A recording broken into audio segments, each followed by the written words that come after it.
o nosso mundo cada vez mais corre atrás de promessas vazias. A sociedade é uma indústria de promessas vazias. E por mais incrível que pareça, uma grande parte das pessoas do mundo, inteligentes em suas posições e tudo mais, elas andam, correm, vão em busca, vivem, se alimentam de promessas vazias.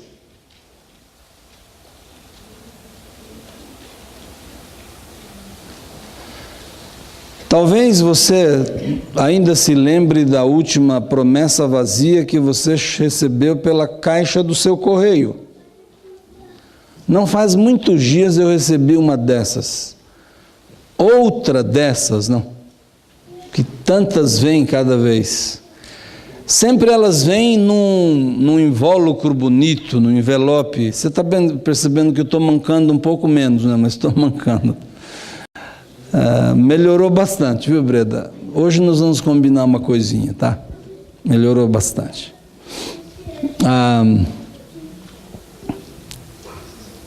Elas vêm em invólucros bonitos. Era um envelope bem impresso, o meu nome completo. Até eu pergunto, mas onde é que esses caras arrumam o meu nome completo? Eu sou um camarada tão insignificante, como é que eles sabem o meu nome completo? Aquele envelope primoroso, aquela cor, né, nobre, aquela coisa bonita, e aquela mensagem tentadora dizendo: você é um camarada de muita sorte. Você precisa abrir esse envelope para ver o que você acabou de ganhar, para fazer o que você quiser. E aí você abre, o envelope é bonito, e ele diz: você acaba de ganhar R$9.800. Não é uma grande coisa, mas está bom. Serve para alguma coisa. E aí a promessa se torna vazia. Você só vai pagar 11,2% de juro ao mês por um crédito. E aquelas que dizem que você usa o determinado creme e ele reduz sua circunferência em 4 centímetros em 1 hora. E aquelas que dizem que devolvem os seus cabelos para a cabeça. E aquelas que dizem que põem você falando inglês em 6 meses, apenas 15 minutos por dia. E alguém já está falando inglês por causa disso? E aquelas que dizem que você ganha dinheiro fácil na Europa, não sei aonde, não sei onde. Queridos, e tem 1 milhão de promessas vazias que vêm em coisas bonitas, envolvidas em coisas bonitas. E a grande coisa do mundo é que a maioria das pessoas andam atrás dessas coisas, umas e outras e outras e outras, buscando essas promessas que são completamente vazias. Agora, eu tenho tentado falar para você, Deus, o nosso Deus, ele anda na contramão das coisas.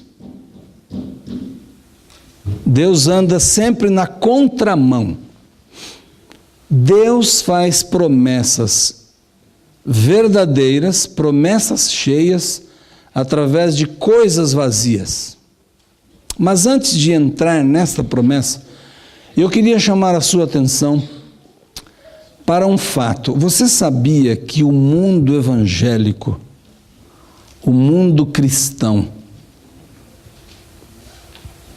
tem uma forte tendência para fazer do Evangelho uma promessa vazia? Eu sou um pastor e eu gosto de ler coisas da minha área. Aliás, eu leio mais coisas da minha área mesmo. Eu gosto de ter livros da minha área e eu tenho estudado uns escritores, uns especialistas em igrejas. E eles têm dito o seguinte: se você quiser lotar as suas igrejas, você precisa de parar de falar sobre sangue. A mente pós-moderna não gosta de ouvir sobre sangue. Talvez seja por isso que alguém pediu para a gente orar sobre segurança. O medo da violência, né? Então, especialistas em grandes igrejas, para você ter esta juventude, essa moçada, para você lotar seu auditório, ser um pastor de sucesso, ter muita gente que lhe ouve, você precisa deixar de falar de morte, de cruz, de sofrimento, de dor e de sangue. Igreja, se eu parar de falar para você sobre o sangue, eu estou lhe pregando uma promessa vazia, uma farsa, uma mentira. É um evangelho inverídico, não é o verdadeiro evangelho. Muito embora você possa não gostar, mas eu tenho que descobrir um jeito de falar sobre a morte, a cruz e o sangue de Deus, de maneira que você aprecie, que você goste. Essa é a minha criatividade. E não desprezar o tema. Não é possível. Tome a sua Bíblia. Livro Evangelho de Lucas, capítulo 24. Vamos para mais um texto. Lucas 24.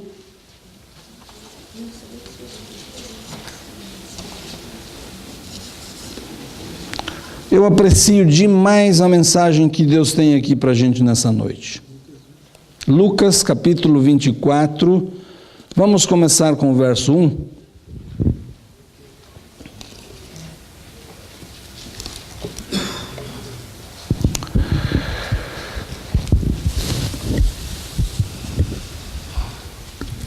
Queria que você observasse, porque nesse texto nós vamos encontrar 3 objetos vazios.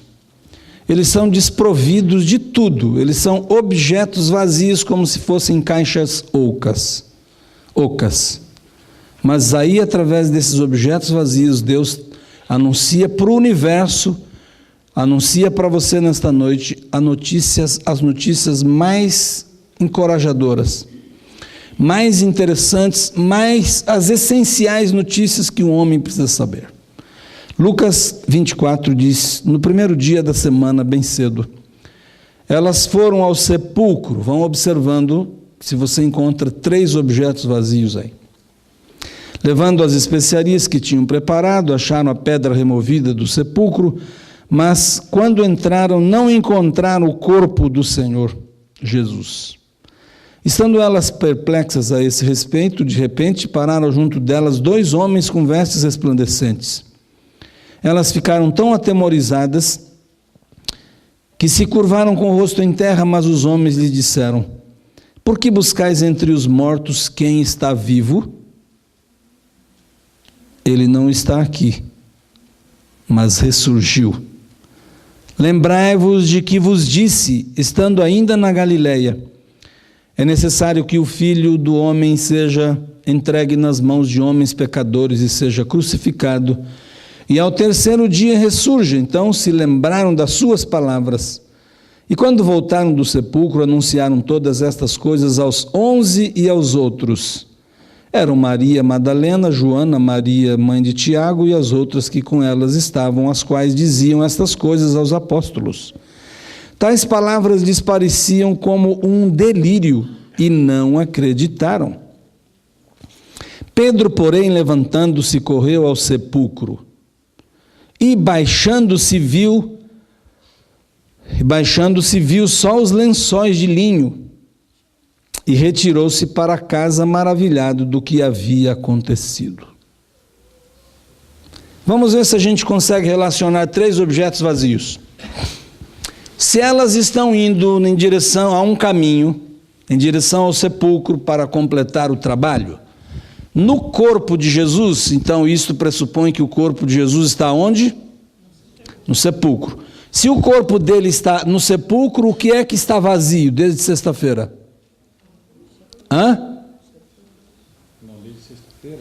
Se o corpo de Jesus está no sepulcro, como elas pretendem e vão buscá-lo, o que é que já estava vazio do corpo dele? A cruz. Desde a sexta-feira, a cruz se tornou vazia do corpo de Jesus e ela esteve cheia com o corpo dele por algum tempo. Mas agora ela era um objeto vazio do corpo de Cristo. Elas podiam descer por aquele caminho, olhar no alto daquela montanha do Calvário e o sol que já vinha expondo seus raios pela madrugada, ele logicamente fazia um colorido bonito e elas poderiam perceber, 2 cruzes poderiam estar vazias, mais uma, cheias, mais uma estava vazia. O corpo do Salvador não estava ali. Elas podiam perceber aquela cruz vazia. Vamos um por um. Descobrimos o primeiro objeto vazio, que já estava vazio do corpo de Cristo desde sexta-feira, a cruz vazia. A minha mensagem nesta noite é a seguinte: qual é a verdade, qual é o anúncio, qual é a promessa cheia, espetacular, pesada, carregada, volumosa, poderosa, indispensável, essencial ao mundo, que o Senhor anuncia por meio de uma cruz vazia, madeira pura, mas sem nada do corpo de seu filho? Qual é a mensagem que você pode desprender de uma cruz vazia? É uma mensagem muito linda, muito extraordinária. A mensagem que Deus anuncia verdadeiramente através de uma cruz vazia é: os teus pecados foram perdoados. E isso não é mentira. Isso não é farsa. Isso é verdade. Esta é a grande verdade que Deus anuncia através da cruz vazia do corpo de seu filho. E as mulheres, ao descerem por aquele caminho, podiam perceber esta cruz vazia e entenderem, talvez não tenham entendido, mas nós hoje entendemos, graças a Deus, que a mensagem de uma cruz vazia é que os nossos pecados foram perdoados. A mensagem, o anúncio de Deus para o universo é a respeito do pecado, a respeito do perdão, e esse perdão vem para nós através da cruz vazia do corpo de seu filho. Meus queridos, a cruz é um instrumento extraordinário. O que aconteceu naquela cruz? O que aconteceu naquele lugar? E esta cruz ficou vazia, desprovida, nua do corpo do Salvador, tornando-se um objeto vazio. Por isso, eu não posso deixar de pregar um evangelho onde a cruz esteja no centro. O pregador de juízo não pode deixar de pregar o evangelho onde o sangue esteja presente. Por quê? Como assim? Porque Deus faz as promessas mais indispensáveis ao ser humano através dessa cruz. Como pregar sem contar aos pecadores que Jesus morreu em seu lugar? Eu não sei que evangelho esse povo está tentando inventar para lotar as igrejas. E o Paulo diz que não dá para pregar sem contar aos pecadores que Jesus morreu em seu lugar, segundo as Escrituras, 1 Coríntios 15, verso 3. Se os exércitos dos céus louvam o Cordeiro que foi morto, porque o exército de pecadores parariam, fechariam sua boca e não falariam mais da cruz e do sangue de Jesus Cristo? De onde extrairíamos o perdão do suco da melancia? A única maneira dos pecadores serem salvos é por meio do sangue do Cordeiro. Este sangue foi dado numa cruz e ela é vazia. E ela ser vazia está dizendo: você foi perdoado. Eu queria que você fizesse um estudo assim, cada vez que você fosse encontrar na Bíblia perdão, tentasse ver se é possível você conjugar o verbo do perdão no passado sempre. Se não é possível você entender que perdão para Deus em relação à cruz vazia é algo passado, é algo resolvido. Isto quer dizer o seguinte: Deus já nos perdoou naquela sexta-feira, naquela cruz do Calvário, e você carrega esta mochila de pecado até hoje porque você quer. Porque você quer. Porque você escolhe, porque para Deus esse negócio de pecado que você sofre não existe para Ele. Ele já resolveu, Ele já retirou, Ele limpou, Ele perdoou. Isso é coisa resolvida para Deus, gente. Eu não sei por que nós ficamos nos submetendo debaixo dessas coisas, quando para Deus não existe. Será que nós somos mais santos do que Ele? Será que nós somos mais justos do que Deus? Ou nós amamos mais o pecado do que Deus ama? A cruz. Talvez seja esta a razão, que a gente ainda goste dele. Perdão para Deus, igreja, é algo passado e resolvido, e não se fala nisso. E quem anuncia isso para você hoje e para o mundo é uma madeira com uma trava, e não tem corpo de Deus lá. Se o seu crucifixo tem corpo de Cristo, joga essa droga no lixo, porque ele é falso, e ele não anuncia nada de verdade. Ele é uma promessa vazia. Cruz vazia, certeza de perdão. Pronto. Você está sentindo perdão já aí ou não?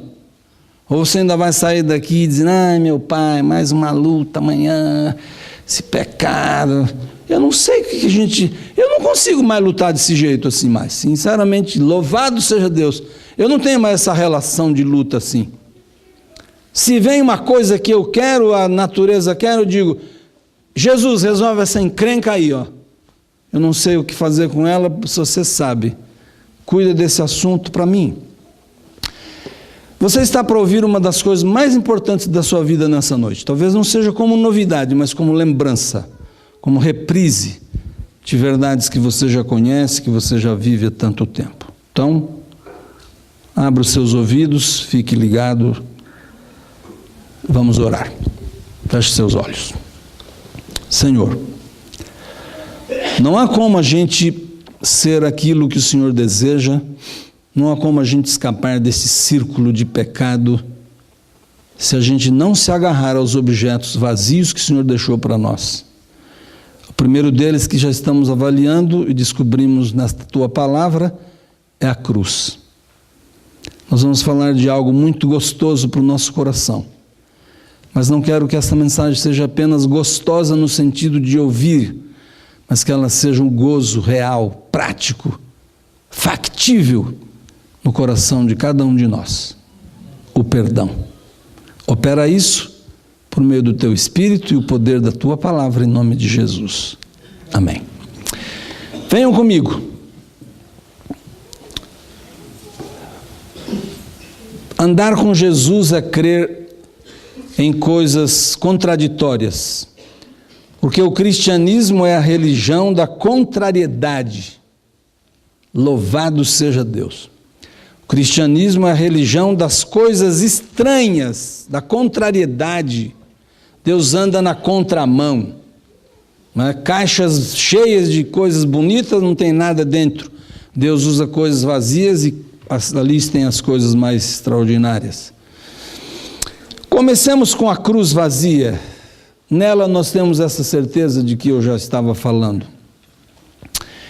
Porque cruz vazia não é derrota, mas vitória. Cruz vazia não é prejuízo, é ganho. Cruz vazia não é culpa, é perdão. Não é o fim, é começo. Não é tragédia, não é morte, é vida. E eu quero que você olhe para aquela cruz vazia hoje de noite Ela foi o lugar onde Jesus de fato morreu, mas ela está vazia. Que bela! É por isso que ela é bonita, por isso que ela é atrativa, por isso que ela exerce tanto a influência e tanto poder, porque ela é vazia do corpo de Jesus, mas cheia das promessas que eu mais preciso, cheia de esperança para você e para mim. A promessa da cruz vazia é que fomos perdoados, porque naquela cruz Jesus pagou a penalidade dos nossos pecados e fez a troca mais extraordinária do universo. Pegou esse lixo que eu sou, pegou essa carga imensa de sujeira que eu sou, tomou para si e me deu a coisa mais limpa e mais santa que Ele tem, a sua vida, o seu nome, seu caráter, sua salvação. Isso é o que Ele fez na cruz.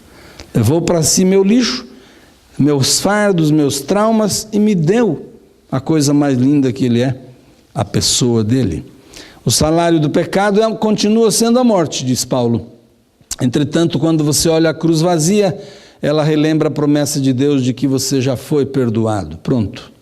Foi salário do pecado, para você não é mais. A cruz vazia é a garantia de que uma permuta incrível Jesus ofereceu ali. Ninguém mais, nem Moisés, nem Abraão, nem Davi, nem Buda, nem Maomé, nada viveu a vida perfeita de Cristo. Porque Paulo continua dizendo, Romanos 3:23, todos pecaram, ponto. A cruz foi um lugar terrível.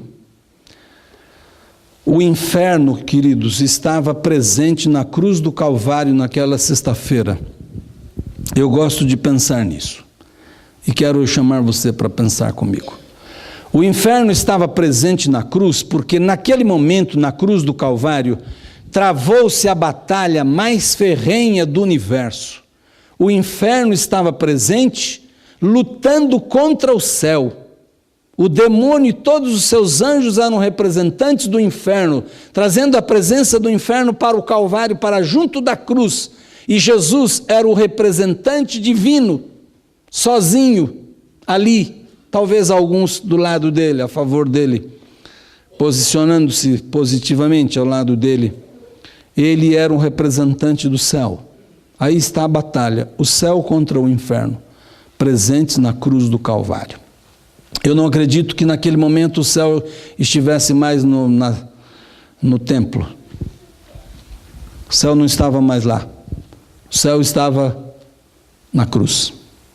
Naquele momento em que trava-se essa batalha final ali para ganhar, para conquistar e para que Deus pudesse nos perdoar. Ali estava o inferno. Por mais terrível que tenha sido a cruz, devemos lembrar sempre que o céu também estava ali. Por que o céu estava ali? Porque Jesus estava ali como um embaixador do céu, cumprindo a vontade do Pai. Escreva isso. Em qualquer lugar do mundo onde uma pessoa decide fazer a vontade do Pai, ali está o céu. Ali está o céu. E Jesus estava ali para fazer a vontade do Pai, e Ele era o representante do céu. Ali estava o céu. Sempre que alguém estiver fazendo a vontade de Deus, esse lugar é um posto avançado do céu. Cada declaração de Jesus, que Jesus falou ali, foram palavras vindas do céu. A cruz abriu caminho para o céu, ela estava rasgando as trevas, a escuridão do mal e abrindo uma larga avenida para o céu. No templo judeu ela não estava mais. Na cidade de Jerusalém o céu, não acredito, estava mais. O céu não estava mais na celebração daquela Páscoa, ela estava seca, desprovida. O céu estava na cruz. Porque ela é o único caminho para Ele, para o céu. O céu foi aberto pela morte de Cristo, pois também Cristo morreu uma única vez pelos pecados, o justo pelos injustos, que troca para conduzir eu e você a Deus. Pedro 1, 3,18. O céu estava na cruz, estou chegando na parte que eu mais gosto da mensagem, mas a cruz está no céu. Sabe disso? O céu estava na cruz, mas a cruz está no céu. Graças a Deus. Não a madeira tosca da cruz, quem sabe, possivelmente, mas se ela estiver lá eu não vou me estranhar. Eu vou amar que ela esteja. Não há problema. A cruz está no céu e eu vou dar algumas razões porque a cruz precisa estar no céu. E você louve a Deus pela cruz estar no céu. Já comece logo. Comece a agradecer a Deus pela certeza de que a cruz vazia de Jesus está no céu. E você vai entender que isto é uma notícia maravilhosa, extraordinária. A cruz foi um lugar terrível, não é verdade? Que coisa, que lugar. Mas a cruz está ali. Como é que a cruz está no céu? A cruz hoje é vista no céu através das marcas da morte de Cristo. Você sabe disso? Jesus guarda as marcas dessa morte no seu corpo. É bem verdade que é um corpo glorioso, mas ele mantém e retém as marcas da morte. É bem verdade que são marcas gloriosas, mas são marcas de uma morte. Estas são as marcas da cruz. E Jesus guarda estas marcas consigo. Guarda estas marcas em seu corpo. As marcas de uma cruz. As marcas de uma deformação. As marcas de uma dor. As marcas de uma paixão. A cruz é vista no céu através das feridas do Salvador. Venha comigo. João descrevendo a visão que ele teve de Cristo glorificado no céu. Olha a expressão de João, igreja. Ele diz assim, que ele viu um cordeiro como tendo sido morto. Apocalipse 5:6. Como é que você pode descrever um cordeiro como tendo sido morto? Por que João diz que ele vê um cordeiro como tendo sido morto? O cordeiro como tendo sido morto é visto porque ele retém as marcas da morte. Ele retém as marcas da cruz. Por isso João diz que é um cordeiro como tendo sido morto. Ele retém essas marcas. A cruz está presente no céu, no corpo de Jesus, diz o apóstolo. O céu estava na cruz, mas a cruz está também no céu. E Jesus retém essas marcas consigo. Por quê? Por que Jesus tem que fazer isso? Reter as marcas da cruz.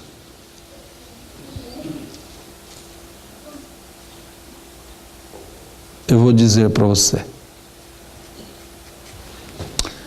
Nós nascemos em pecado, fomos gerados em pecado, temos as marcas do pecado em todos os aspectos da nossa vida, do nosso ser, do nosso existir como pessoa, como entidade.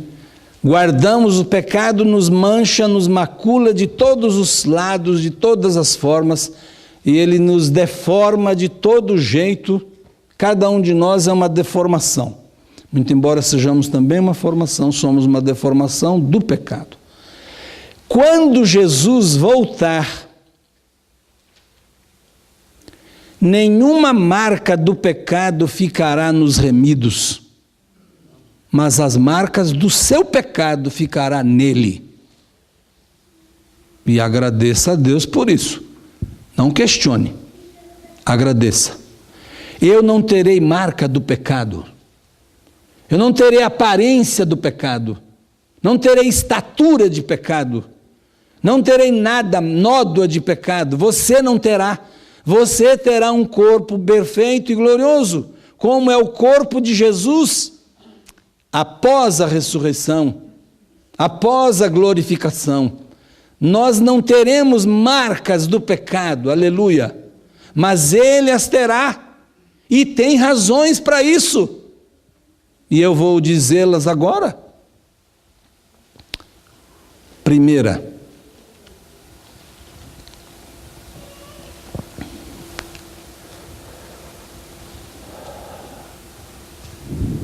Vou começar pela mais simples. O pecado surgiu no universo quando ele não era um elemento presente, existente. Ele surgiu quando tudo era perfeito. Surgiu como uma possibilidade na mente doentia de um anjo, de uma criatura. Surgiu, brotou, usando sua criatividade, usando todas as liberdades que, como criatura que era, surgiu na cabeça dele o pecado. Surgiu. Deus guarda as marcas da cruz no seu corpo para dizer para sempre, para todo sempre, para o universo inteiro, que o pecado não presta. E Ellen White diz o seguinte: por causa disso, o pecado nunca mais se levantará outra vez no universo de Deus. Por quê? Porque ele é visto, suas marcas serão vistas para sempre no corpo de Deus. No corpo de Deus. Se algum dia um anjinho espertinho no universo quiser inventar um outro Deus, uma outra divindade, um outro caminho, um outro modo de relacionar-se, de ser, olha para a fronte do Cristo, olha para as mãos do Cristo, e a vergonha, a tristeza, o arrependimento antecipado já vai brotar. Pecado, pensar contra Deus não presta. Jesus guarda as marcas do pecado para que ele não se levante mais como uma prova de que ele não tem nada de bom, ele não presta. As marcas da cruz estão lá. Mas para mim, o mais lindo é isso. Depois eu volto nos outros dois objetos, se der tempo, se não der, a gente vai para frente. Igreja, jovem, você é um cristão. Como cristão, nós temos princípios na nossa vida. Nós vivemos amarrados a Jesus, atrelados a Ele por amor, liberdade, expressão de nossa própria vontade. E nós queremos nos parecer com Jesus, e nós queremos viver como Ele quer, e nós fazemos as coisas como Ele deseja, como Ele manda. E nós somos tidos nesse mundo por pessoas idiotas. Eu sou um idiota diante de homens, como eu, na minha idade, na minha faixa, você também é. A minha questão com você nesta noite agora, dessa parte final, é a seguinte: por que Jesus tem que manter as marcas da cruz no céu? Por que ele tem que guardar essas marcas em seu corpo? Além de tirá-las de você, ele mantém consigo as marcas da cruz e manter como um alerta de que o pecado não presta, para que ele nunca mais se levante no universo, porque a solução que Deus deu para o pecado, ela é cabal, definitiva e eterna. Então isto é um meio, esta é uma situação que o pecado criou, e Deus mantém essa situação para dar fim a ele e dizer que ele não tem mais condições de se levantar. A cruz está vista, estampada no corpo de Cristo, as marcas do pecado. Jesus sempre será o Cordeiro de Deus. Jesus sempre será, irmãos, o Cordeiro como tendo sido morto. Para você entender o que é pecado. Essa coisa gostosa que a gente guarda debaixo do paletó, achando que é um carneiro de pelúcia que não faz mal nenhuma, vai deixar marca em Deus para sempre, eternamente. Entenda o que é pecado. Presta atenção nisso. Então, eu queria dizer para você o seguinte: muitos cristãos que já viveram no mundo foram considerados indignos de viver no mundo. Viveram na terra, por isso foram martirizados. E a pergunta que faz-se no universo é a seguinte: quem está certo? O mundo que os condenou, ou eles, idiotas cristãos, martirizados?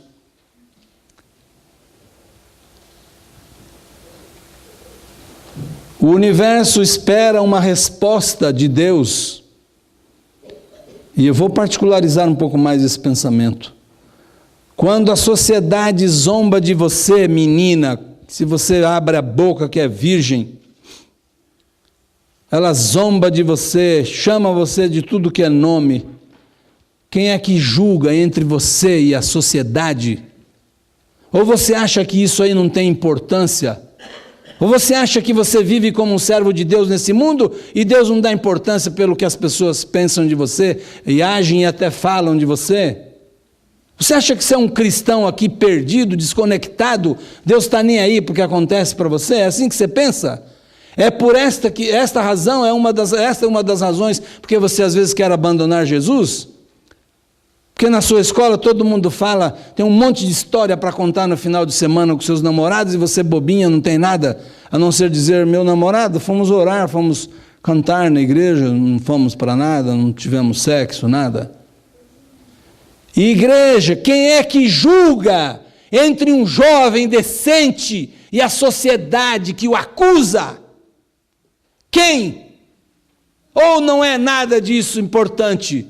Que Deus é esse que não presta atenção na injustiça das meninas que decidiram servi-lo? Eu não entendo esse Deus.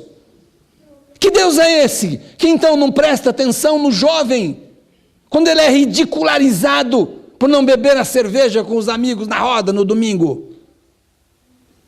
No churrasco no domingo do universitário, dos colegas.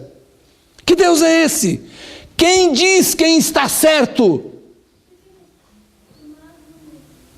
E quando você faz seu cheque do dízimo, quando você faz seu cheque da sua oferta no fim do mês, contando o seu salário, e os seus colegas incrédulos dizem, só um idiota mesmo como você dá 10% e mais 5%, esse tal de igreja, esse tal de sei lá o quê, pastor. Igreja, quem é que julga isso, Roberto? Pelo amor de Deus, quem é que responde essa pergunta?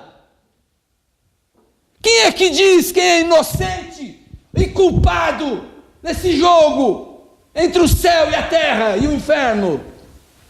Ou o seu Deus não está nem aí para isso? E por isso mesmo você é meio infiel com ele de vez em quando. Queridos, eu estou falando a coisa mais importante do Evangelho para você nessa noite. Eu disse para você, não perca o que eu vou falar. Não é porque eu sou Itaniel, mas é porque tem um Espírito Santo que revela as coisas para a gente. Quem, meu jovem, quem?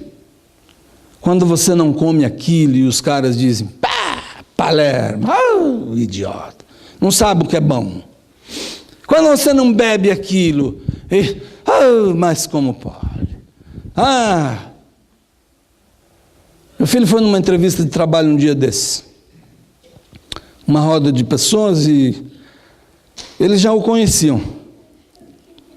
E as coisas ficaram mais fixadas, mas eu vi falar que você não bebe? Que você vai nas festinhas da empresa e não come, não bebe? Não, nunca bebi. Não, mas não bebe? Não, bebo água, bebo suco, bebo suco de fruta, bebo água, bebo até refri de vez em quando bebo, mas cachaça não bebo, nunca pus na minha boca. Mas por quê? O que é isso? Não, princípio de vida, meu pai que me ensinou, minha família, são princípios. Fazia outra pergunta, mas pera, você não bebe? Quem está certo?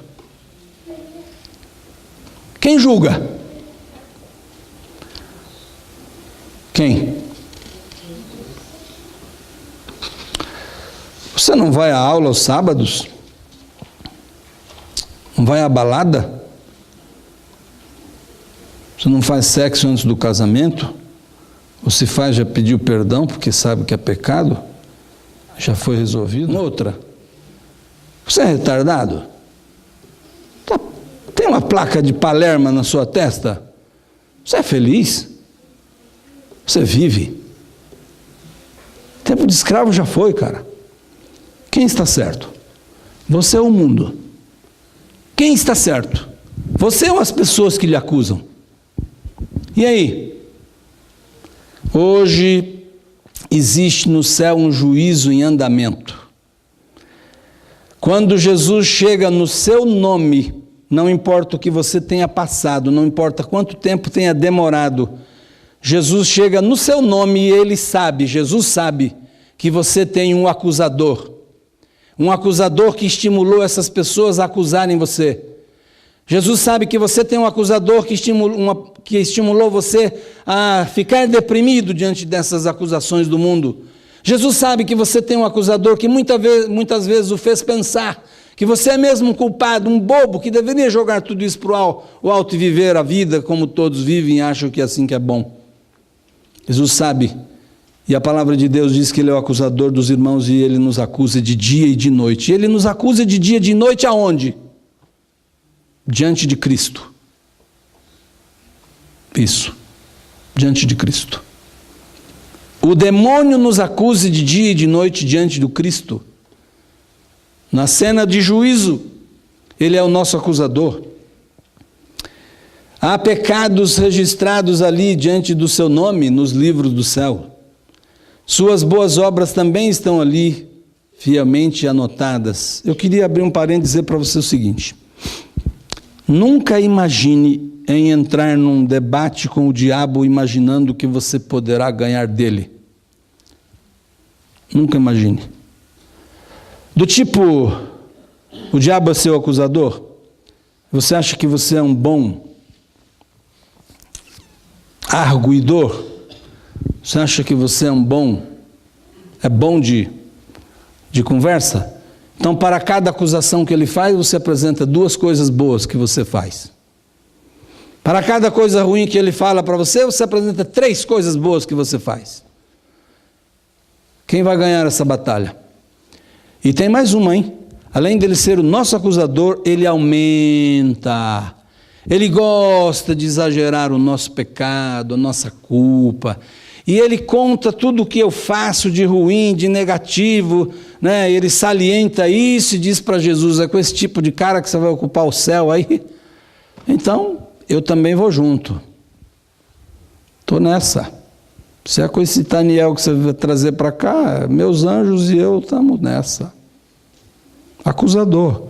Ele exagera com a intenção de deixar você fora do céu. Não pense que você vai convencer o diabo a entupir a boca dele com as boas obras que você tem, com a relação de obediências que você tem na vida. Não pense. Escute o que eu vou lhe pregar. Então, os pecados estão ali, não há nenhuma surpresa para Jesus. Todos eles estão, o meu caráter está exposto ali. As coisas boas, as coisas ruins, tudo está exposto. Satanás não está fazendo nada de novo. Então Jesus não defende, igreja, ele não defende você diante das acusações do demônio. Não lhe defende, não. Ele admite que você é mesmo tudo isso, culpado. Mas ele diz que você deve mesmo toda essa dívida aí e mais, e que você não pode pagar. Pronto. Esse é Jesus. Isso é Jesus. Não lhe defende diante das acusações, admite que você é mesmo culpado dos pecados, admite que você deve essa dívida toda e não tem condições de pagar, e tem mais, não faz referência a uma coisa boa que você fez na vida, não faz referência a 1 centavo do seu dízimo, não faz referência a 1 sábado da sua vida, não faz referência a 1 mandamento guardado, não faz. Jesus não faz. Não faz. Não faz referência a 1 ato bom que você tenha feito, a um pequenino, a 1 copo d'água que você tenha dado, nada. Jesus não faz referência. Ele admite suas obras, não admite suas boas obras, não as relaciona diante do acusador. Ele diz simplesmente: meu filho deve tudo isso e ele não pode pagar.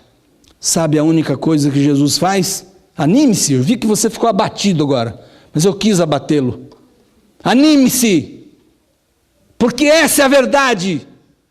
Essa é a verdade da cruz vazia, e eu me alegro com ela.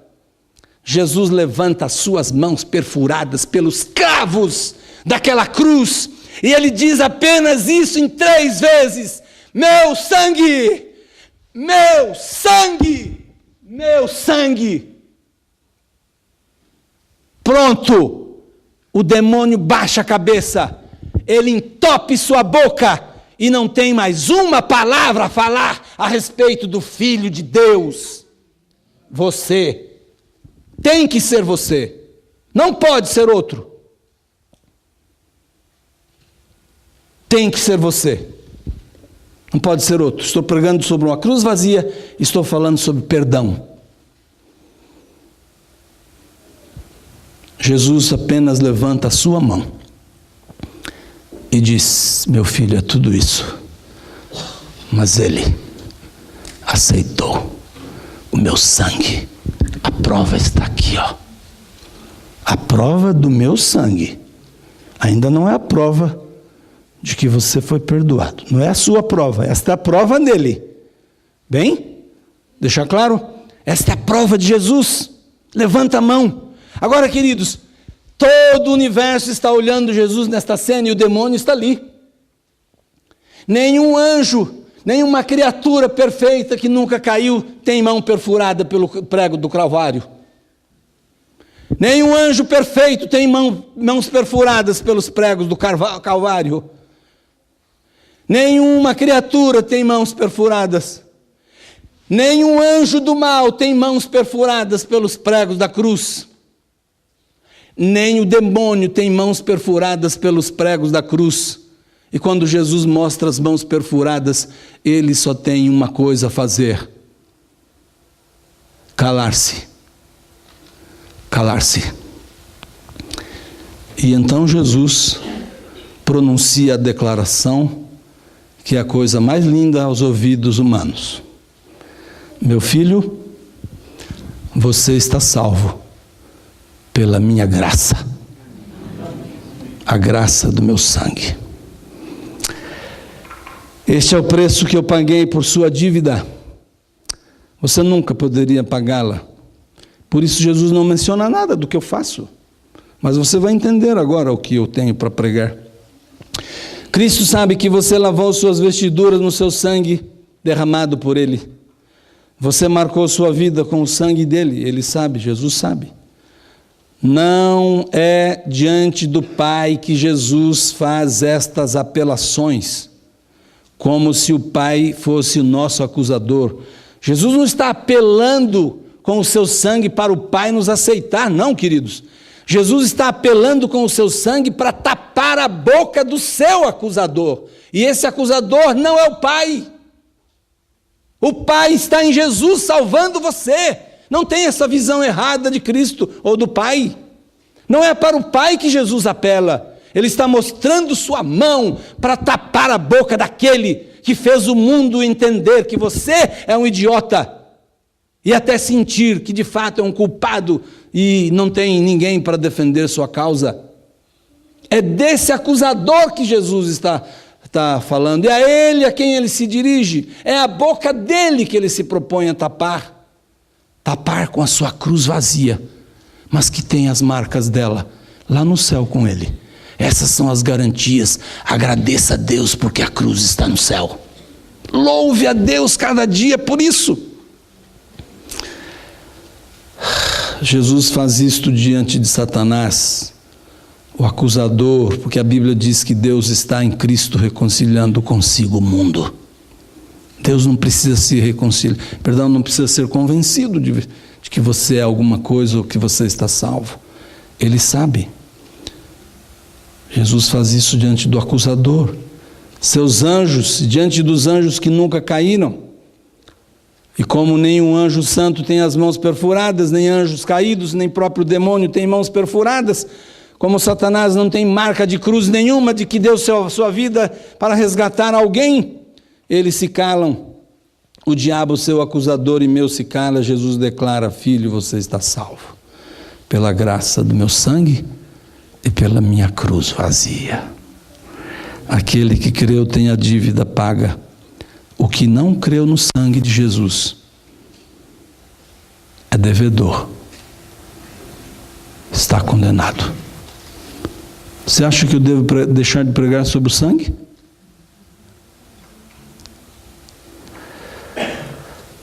Quem nele crê não é condenado, mas quem não crê já está condenado, porque não crê no nome do unigênito Filho de Deus. É isto que a cruz vazia faz por você. A verdade do juízo nos protege de duas grandes ruinosas coisas. Gravem isso. São as últimas. A verdade sobre esse julgamento, a verdade sobre esta cena em que Jesus apresenta a sua cruz vazia, a cruz que está nele, me guarda de dois ruinosos conceitos ou práticas. Primeira, vamos ver se eu consigo fazer você entender. Você entender o que eu estou pregando para você nesta noite por meio de uma cruz vazia, livra você de dois perigos trágicos. Primeiro, livra você de apegar-se às obras como meio de justificação. Eu mencionei alguma obra que Jesus utilizou de você para tapar a boca de Satanás? Não. Porque ele não faz uso das boas obras para fechar a boca do inimigo? Não faz uso. Não é essa o caminho, não é essa a regra. Então, quando você conhece o que a cruz faz por você e o que Jesus faz hoje com as suas mãos perfuradas, você está livre de apegar-se às boas obras como meio de justificação. Segundo, grande erro do qual você é livre quando você entende o que a cruz faz por você hoje no céu, por meio das marcas dela em Jesus, você compreende, é livre da falsa ideia de que a graça de Cristo lhe exime de guardar a lei. Então, eu falei duas coisas opostas, Edemar. Flávio,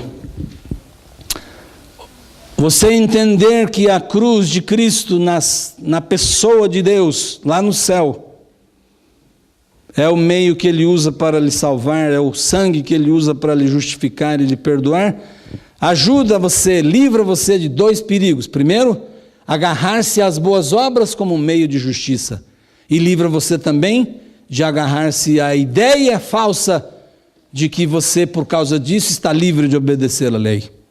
Duas coisas contraditórias. Então, num único pensamento eu resolvo esta questão. Qual é o papel da minha obediência diante do juízo? Aí, igreja, respira fundo agora, fique tranquila, eu também estou respirando. Qual é o papel da minha obediência se Jesus não utiliza a minha obediência para justificar-me diante do universo? Qual é o papel? Ele nem menciona minhas boas obras, nem mostra minha relação de coisas boas, não mostra nada do que eu fiz nesse mundo de bom, nada, porque não é isso que tapa a boca dele, é o sangue. Qual é o papel da minha obediência? Estou livre para não obedecer então, já que Jesus não faz uso das minhas obediências, o mandamento que eu obedeço não está ali, não está na questão.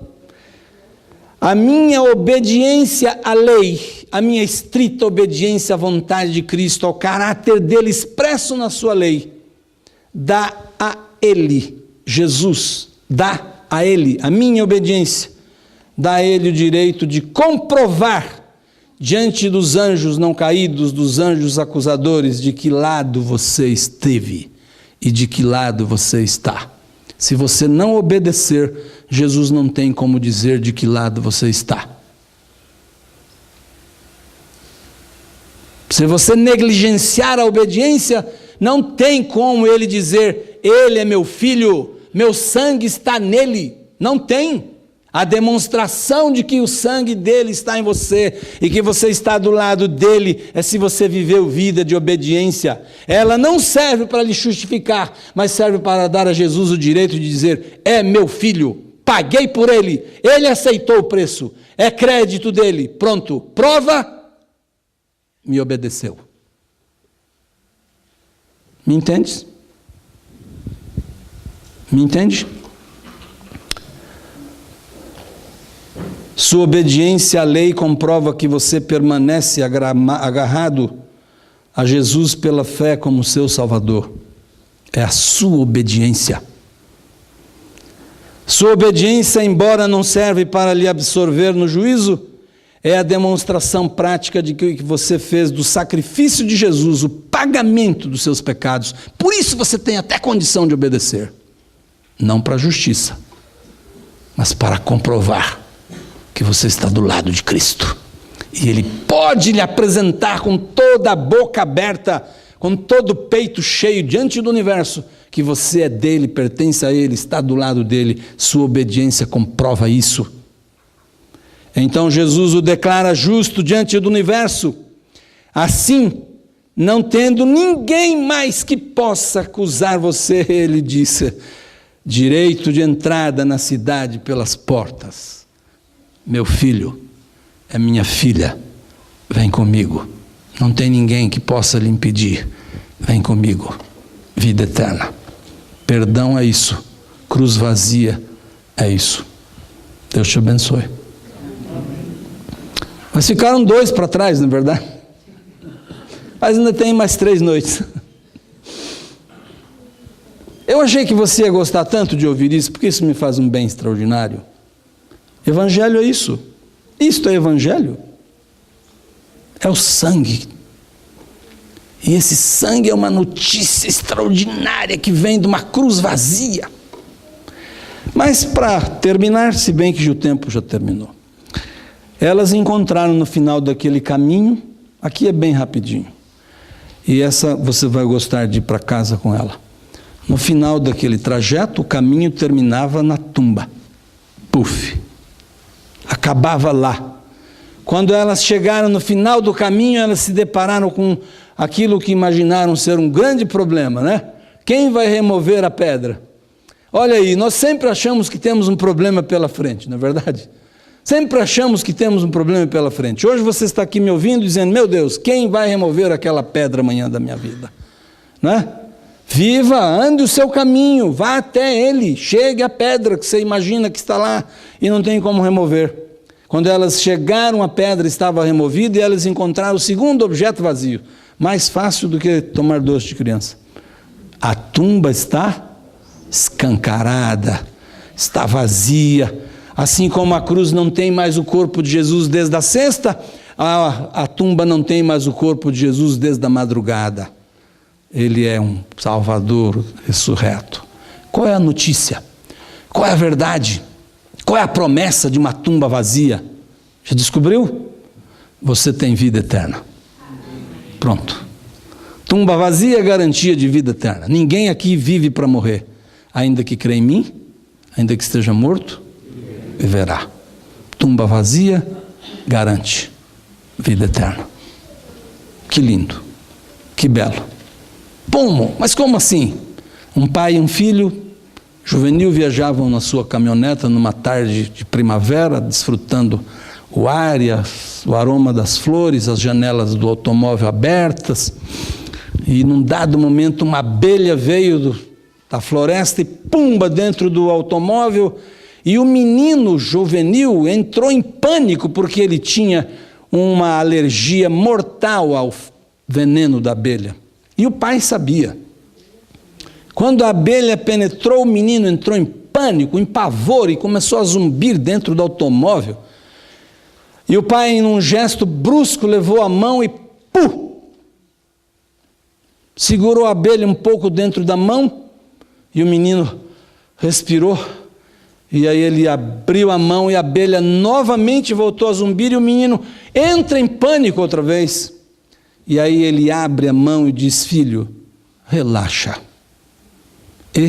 Esta abelha nunca mais poderá lhe causar morte. O veneno dela está na minha mão. Você tem vida. Tumba vazia significa Jesus levou sobre ele o drama da morte. Ele absorveu o impacto da morte. Ele sofreu a morte e você tem vida eterna. Mas há um terceiro objeto nessa história. É esse que eu quero que você leve para casa. Qual é? Mais difícil? Prestou atenção no texto? A minha Bíblia não descreve assim muito detalhadamente, mas tem algumas traduções que descrevem. Elas anunciaram aos discípulos, eles voltaram correndo, Pedro, né, não se contém apenas olhar assim de longe, ele entra para dentro do túmulo e encontra ali o terceiro objeto vazio, bem dobradinho. O que é?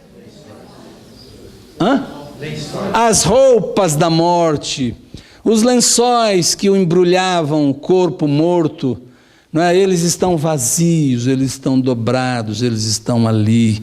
O que é que Deus anuncia através de lençóis vazios? Lençóis da morte. Roupa da morte não embrulha corpo vivo. Essa é a prova de que Jesus ressuscitou, queridos. É um outro tema, né, para se conversar, aquele debate todo de invenção de que Jesus... A prova da ressurreição de Jesus, se a tumba não serve, é a roupa da morte vazia. Ninguém carrega um corpo, ninguém tira a roupa de um corpo morto para carregá-lo. Leva com roupa e tudo. E se a roupa estava ali, é porque o corpo estava em outro lugar e de outra forma, vivo. Qual é a mensagem que Deus prega através das roupas vazias? Eu gosto dessa mensagem. E nesta hora ela vai cair muito bem para a gente. Eu vou simplificá-la em poucas frases, porque ela é um pouquinho extensa, mas muito menos extensa do que a cruz. Eu vou dizer uma coisa para você. As roupas de Cristo vazias na tumba, vazias do seu corpo, dizem o seguinte: